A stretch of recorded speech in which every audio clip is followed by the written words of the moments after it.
Welcome learners to Unacademy Computer Science YouTube channel. So today we have Aditya MS who have secured All India rank 28 in GATE CSIT and All India rank 60 in GATE DA.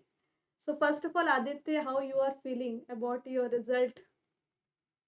Yes, ma'am, I'm feeling quite happy. I expected that I may get in the 30s or 40s, but I didn't really expect it would come below 30. Okay. So first of all, as you have cracked both the exams, how you have managed? So, first of all, I would like to say that I'm a student of NITK, National Institute of Technology, Karnataka.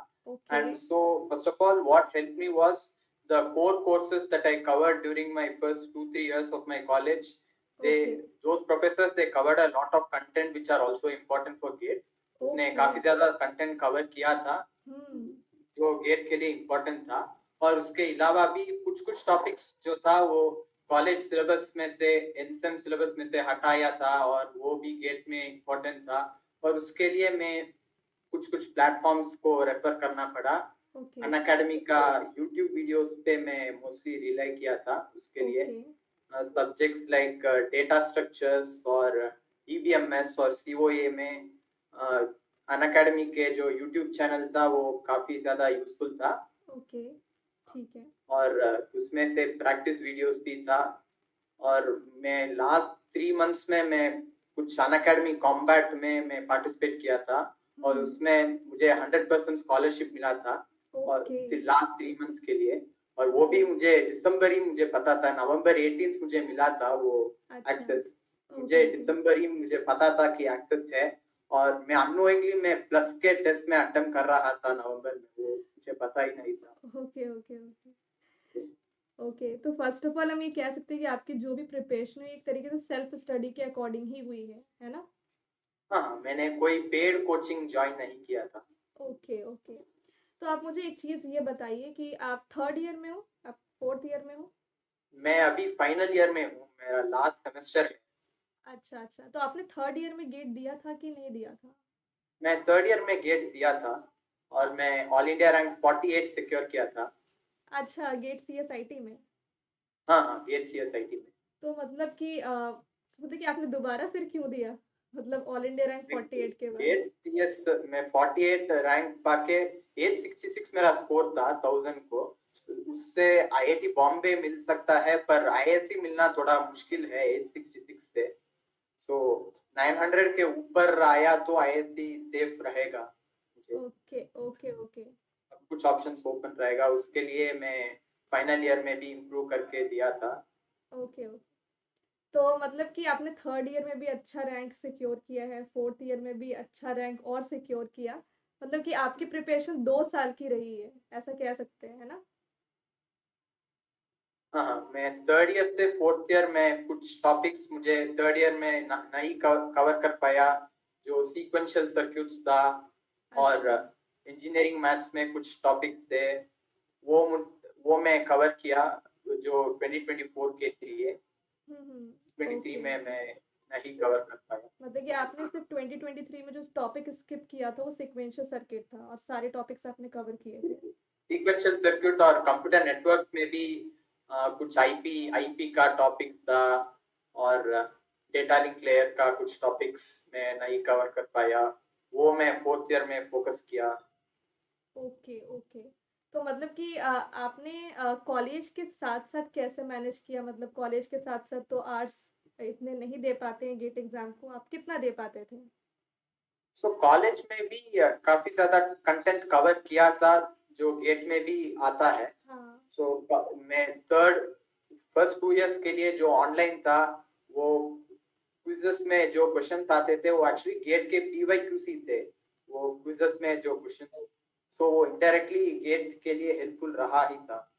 और okay. Gate gate specific जो preparation करना था वो मैं last 6 7 months में किया था। वो गेट के पैटर्न के हिसाब से मॉक टेस्ट देना और उसके लिए मैं अन अकेडमी का प्लेटफॉर्म यूज किया। ओके और मैं इसके अलावा टेस्ट कुछ और भी प्लेटफॉर्म यूज किया। चलिए, गेट कंप्यूटर साइंस का तो समझ में आता है, पर गेट डीए में आपने क्या स्ट्रैटेजी लगाई? मतलब पहली बार हो रहा था एग्जाम भी और पहली बार में ही आपने इतना अच्छा रैंक भी सिक्योर कर लिया। तो गेट डीए में मोस्टली एमएल और एआई के लिए ज्यादा वेटेज नहीं दिया गया था। Engineering mathematics statistics and probability का ही ज्यादा से ज्यादा वेटेज था। और वो भी मैं जो इलेक्टिव्स लिया था उसमें कवर हो गया था काफी ज्यादा। और उसके अलावा मैं गेट के पैटर्न के हिसाब से प्रैक्टिस करना पड़ा। और मैं ऑनेस्टली बोलता हूँ, मैं स्टैटिस्टिक्स उतना ज्यादा नहीं पढ़ा था। मैं इंजीनियरिंग मैथमेटिक्स में मैं फोकस किया और प्रोबेबिलिटी रैंडम वेरिएबल्स उस लाइंस पे मैं फोकस किया। उसके अलावा लीनियर अलजेब्रा वही मेजॉरिटी आया ना। ओके ओके, हाँ ओके। सो बेसिकली आप एक सब्जेक्ट जैसे गेट कंप्यूटर साइंस और गेट डीए दोनों प्रिपेयर किया, तो आपने मतलब कितना आवर्स गेट सीएसआईटी को दिया पर डे और कितना आवर्स गेट डीए को दिया, या फिर रैंडम था वो? वो काफी रैंडम ही था, मैं एग्जैक्ट नहीं बोल सकता, पर मुझे लगता है कि गेट सीएस के लिए मैं 5-6 घंटे दिया था और गेट डीए के लिए मैं काफी कम ही टाइम दिया, 1-2 घंटे ही दिया उसके आसपास। ओके गेट डीए के ओके। लिए मैं डेडिकेटेडली प्रिपेयर नहीं किया, मैं सीएस ही मेरा मेन फोकस था। ओके ओके, ठीक है। तो आपका सिलेबस कब तक कंप्लीट हो गया था दोनों का? मेरा सिलेबस मैं दिसंबर तक कंप्लीट किया और मैं जैन के मंथ में मैं मॉक टेस्ट देने पे फोकस किया और जो मिस्टेक्स था उसको एनालाइज करके उसके रिलेटेड जो टॉपिक मैं नहीं कवर किया उसके वीडियोस देख के मैं सीखता था। तो आप बेसिकली स्टूडेंट्स को क्या मतलब कि एक मैसेज देना चाहते हैं कि अगर वो गेट डीए और गेट सीएसआईटी दोनों साथ में प्रिपेयर करना चाहें तो उनको अभी से क्या मतलब स्ट्रेटेजी लगानी चाहिए कि वो क्रैक गेट कर लें? डीए और गेट सीएस दोनों प्रिपेयर करना चाहते हैं। हाँ। पहले गेट सीएस में फोकस करना है। गेट सीएस के लिए ज्यादा टाइम देके उसके जो इंजीनियरिंग मैथमेटिक्स है, प्रोबेबिलिटी है, स्टैटिस्टिक्स है, उसमें पहले फोकस करना है, वो ज्यादा बेसिक है। और उसके बाद गेट डीए में जाके उसको उसमें इनडेप्थ स्टैटिस्टिक्स और प्रोबेबिलिटी पढ़ के और मशीन लर्निंग एआई वो इजीली आ जाएगा अगर प्रोबेबिलिटी स्टैटिस्टिक्स स्ट्रांग है तो। मुझे लगता है ऐसा। हम्म। उसमें कम टाइम भी दे के निकाल सकते हैं, पर सीएस में स्ट्रांग बेस बना के रखना पड़ेगा। ओके ओके, तो आपके कहने का मतलब कि सीएसआईटी पे पहले फोकस करना है, उसके ये सब्जेक्ट्स अगर हम कंप्लीट कर लेते हैं तो फिर डीए में भी काफी हाँ हेल्प मिलेगी। हाँ, डीए में जो एक्स्ट्रा टॉपिक्स है उसको इजीली कवर कर सकते तो एक बार काइंडली आप सब्जेक्ट सीक्वेंस को रिपीट कर दीजिए स्टूडेंट्स को ताकि वो ज़्यादा क्लियर हो कि सब्जेक्ट का सीक्वेंस क्या होना चाहिए सीएसआईटी और डीए में। हैं। ओके, पहले सीएस के लिए प्रिपेयर करना है तो जीरो से प्रिपेयर करना है। हम्म तो डिस्क्रीट मैथमेटिक्स और लॉजिक पहले फोकस करना है हम्म। और उसके बाद इंजीनियरिंग मैथमेटिक्स और एप्टीट्यूड ओके एप्टीट्यूड पे फोकस करना है। और उसके बाद डिजिटल, अगर डिजिटल आ गया तो सीएन डीबीएमएस उसमें सारा इंटरलिंकिंग कर सकते हैं डिजिटल के कॉन्सेप्ट्स। बिट मैप होता है डिजिटल में, रिकॉर्ड पॉइंटर्स, और सीओए में भी डिजिटल का कॉन्सेप्ट आता है। ओके सो पहले डिस्क्रीट मैथ्स, लॉजिक और एप्टीट्यूड, उसके बाद सारा डिजिटल, सीओए, और उसके बाद भी सीएन डीबीएमएस, वो सीक्वेंस में जा सकते okay. And what about DA? हैं। डीए के लिए इंजीनियरिंग मैथमेटिक्स पहले और प्रोबेबिलिटी एंड स्टैटिस्टिक्स, एप्टीट्यूड तो आएगा ही आएगा डीए में, हाँ। Probability and statistics.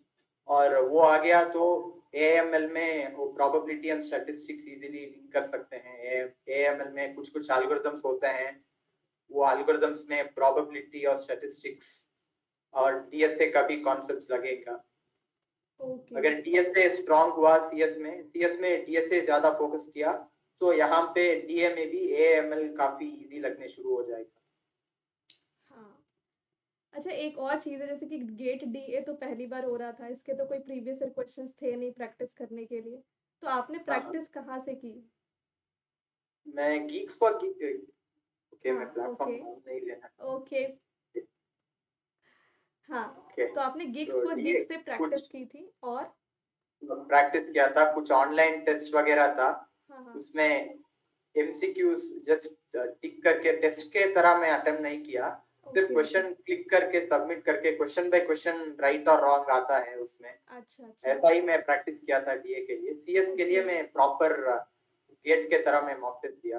डीए के अच्छा लिए ऐसा ही किया। अच्छा, मॉक टेस्ट से याद आया कि आपने मॉक टेस्ट कितने लगाए थे? मॉक टेस्ट में 10 से 15 में लगाया था। अच्छा, गेट सीएसआईटी के लिए और गेट डीए के लिए भी अलग से? गेट डीए के लिए मैं एक भी मॉक टेस्ट नहीं दिया था। गेट सीएस के लिए ही ओके। मैं मॉक टेस्ट दिया था। गेट डीए के लिए मैं सिर्फ गीक्स क्वेश्चन में क्लिक करके क्वेश्चन बाय क्वेश्चन सबमिट करके मैं प्रैक्टिस किया बस। वो अच्छा मॉक अच्छा। टेस्ट के तरह नहीं लिया जा सकता। हाँ ओके ओके। तो आपके मॉक टेस्ट में कितने मार्क्स बनते थे, मतलब जब आप देते थे तो? गेट हाँ, इस बार मॉक टेस्ट जो मुझे दिया था इस साल के एंड में, उसमें 70 टू 80 के आसपास आता था ऑन एन ओके। एवरेज। तो आप तो टेस्ट सीरीज देते वक्त ही बड़े कॉन्फिडेंट रहते हो कि मेरा तो गेट में अच्छा आएगा ही, मतलब कि अगर हाँ हाँ फ्रिक्वेंटली बार बार टेस्ट सीरीज में इतने मार्क्स बनते तो कॉन्फिडेंस तो आता ही है कि नहीं? हाँ, कॉन्फिडेंस आता था और मैं सिली मिस्टेक्स देखता था ज्यादा से ज्यादा। उस हम्म। सिली मिस्टेक्स अवॉइड करने के लिए टेस्ट बाय टेस्ट में कोशिश करता था। अच्छा ओके। और रिवीजन के लिए आपने क्या किया, शॉर्ट नोट्स बनाया था? मैं ऑनलाइन वेबसाइट्स में जाके उसके ब्लॉग्स पढ़ता था रिवीजन के लिए। कोई ऐसा शॉर्ट नोट्स लिखते नहीं था। हम्म। तो मतलब कंप्लीट नोट्स वगैरह भी आपने नहीं बनाया था? कुछ कुछ सब्जेक्ट के लिए मैं बनाया था। सीओए के लिए बनाया था कुछ टॉपिक्स के लिए, जो कि एड्रेसिंग मोड्स था और इंस्ट्रक्शन पाइपलाइनिंग। पाइपलाइनिंग हाँ। Pipelining okay. और क्या, IO devices, hmm. IO okay. Interface, cache. अच्छा, तो ये आप ये टॉपिक्स मुझे का मैं जैसे और कोआ। ओएस में बताइए प्लीज हाँ, बताइए।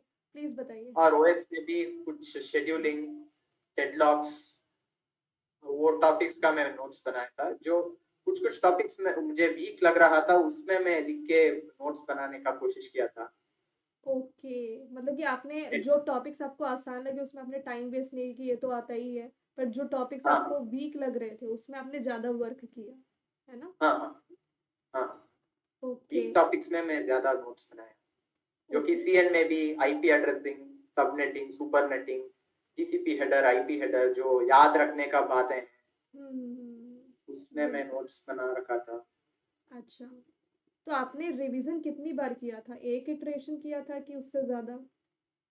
हर मॉक टेस्ट देने के पहले मैं रिवीजन किया था। ओके, मतलब तो कि आपने 10 15 मॉक टेस्ट दिए तो 15 टाइम्स रिवाइज किया? हाँ हाँ, रिवाइज किया था। वाओ। मतलब कि आपने पहली बार जब रिवाइज किया होगा पूरा सिलेबस तो आपको कितने दिन लगे होंगे? पहला टाइम पूरा जो 4-5 दिन लगा ओके था। ओके, 4-5 दिन। तो आपने रिवीजन तो कंप्लीट नोट से किया होगा या फिर जो भी आप रिसोर्सेज फॉलो करते होंगे उनसे किया होगा, है ना? हाँ और शॉर्ट नोट्स तो आपने लिमिटेड ही बनाए थे, सिर्फ उन्हीं टॉपिक्स के जो मतलब वीक हैं? हाँ ओके ओके, मतलब कि आपके कहने का मतलब ये है कि हर एक मॉक टेस्ट से पहले आपने पूरा सिलेबस रिवाइज किया, तो इस तरीके से तो हाँ काफी स्ट्रांग हो गया होगा आपका जो भी कंसेप्ट था, है ना? हाँ, सिलेबस रिवाइज करना है और स्पेशली फोकस करना है जो टॉपिक्स में से मैं गलती किया हूँ। जो कि हाँ। सपोज आईपी एड्रेसिंग में कुछ क्वेश्चन गलती हो गया, सो ओके। पूरा आईपी एड्रेसिंग में स्पेशल फोकस रख के या डीबीएमएस में स्पेसिफिकली फोकस करके ऐसा मैं हम्म। रिवाइज किया करता था। ओके, मतलब कि एवरी टाइम रिवीजन करना है तो जरूरी नहीं कि पूरा पूरा रिवाइज करो, जिसमें ज्यादा गलती की है उसको ज्यादा थोड़ा अच्छे से पढ़ के जाओ, है ना? हाँ हाँ हाँ। हाँ। Okay okay. ठीक है। तो आप फाइनल मैसेज क्या कन्वे करना चाहते हैं हमारे लर्नर्स को कि वो आगे गेट 2025 के लिए अच्छा करें? सो उसमें ऑलरेडी ऑलरेडी वो सीएस बैकग्राउंड से है, तो वो सिर्फ वीक टॉपिक्स में फोकस कर सकते हैं जो काफी ज्यादा कंटेंट कॉलेज में पढ़ाया गया होगा। सो ऐसा वो कर सकते हैं। कुछ कुछ टॉपिक्स के लिए सोर्सेस रेफर कर सकते हैं। जो हम्म। सीएस बैकग्राउंड नहीं है, सीएस से काफी अलग बैकग्राउंड हाँ। है, उसको तो 2 साल लगेगा ही लगेगा। कंसिस्टेंटली 1 घंटा लगाना है यूट्यूब में या जो भी कोचिंग में, वो लगा के नोट्स बना के, शॉर्ट नोट्स बना के, और जब टाइम आता है टेस्ट सीरीज देके मिस्टेक्स एनालाइज करके करना पड़ेगा। Okay okay. तो मतलब कि अगर आप कंप्यूटर साइंस बैकग्राउंड का स्टूडेंट है तो उसको कितने कम से कम मंथ्स देना चाहिए प्रिपरेशन के लिए? कंप्यूटर साइंस मुझे हिसाब से 6-7 महीना लगेगा। ओके, मतलब दोनों की प्रिपरेशन एक साथ हो जाएगी 6-7 महीने में? हाँ हाँ, हो सकता है। ओके, अगर करेक्ट स्ट्रैटेजी लगाएं तो फिर डेफिनेटली जैसे कि आपने बताया कि किस तरीके से सब्जेक्ट का सीक्वेंस होना चाहिए, कब नोट्स बनाने हैं कब नहीं बनाने हैं, है ना? हाँ हाँ ओके हाँ। ओके। यस। ठीक। Thank you so much Aditya, अपना टाइम थैंक निकालने यू के मैम। लिए और यहाँ पे स्टूडेंट्स को गाइड करने के लिए। Thank you so much. Thank you ma'am. Welcome.